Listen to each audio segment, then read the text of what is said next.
Hello, I'm Dr. Priya Hassan and I teach at the Maulana Azad National Urdu University, which is located in Hyderabad.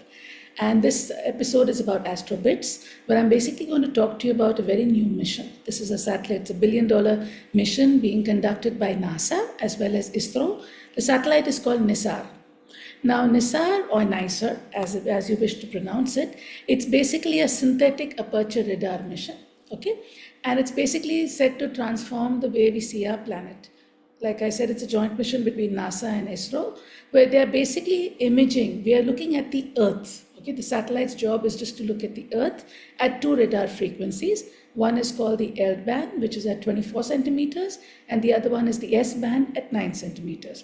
And basically what it does is it's basically made to track the Earth's surface and see the changes on the Earth, right? So this is what it looks like. This is the thing. And you basically have this huge radar, okay, which is folded at launch and then it unfolds and opens up. So this one is about 9 meters, this one is about 12 meters. And what basically it does, it was already launched. It was launched on July 30th, a few days ago, from the Satish Dhawan Center using the GSLV F-16 rocket.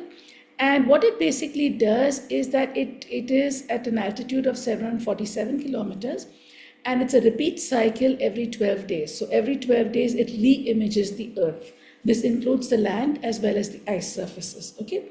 Now, why is this important? This is important because this satellite will actually measure shifts as small as a centimeter, okay? The resolution is very, very good. It's small as a centimeter.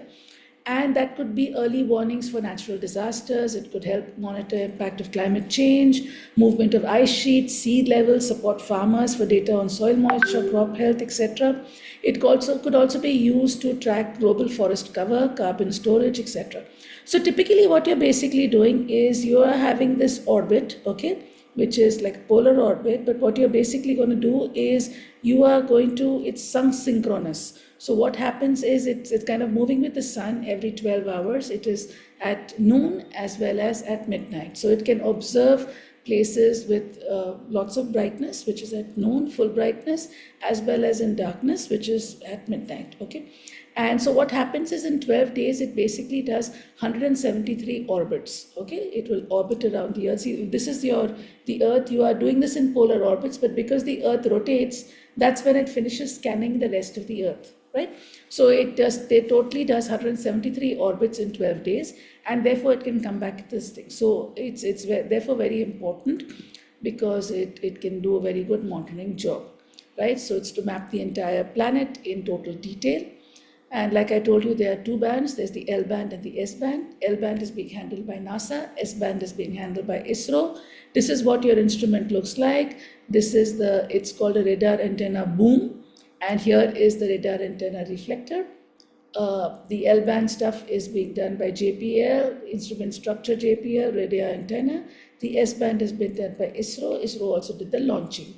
And you have this thing sitting over here also, which is also an important component, which is the LSAR radar instrument, etc., which is sitting over here.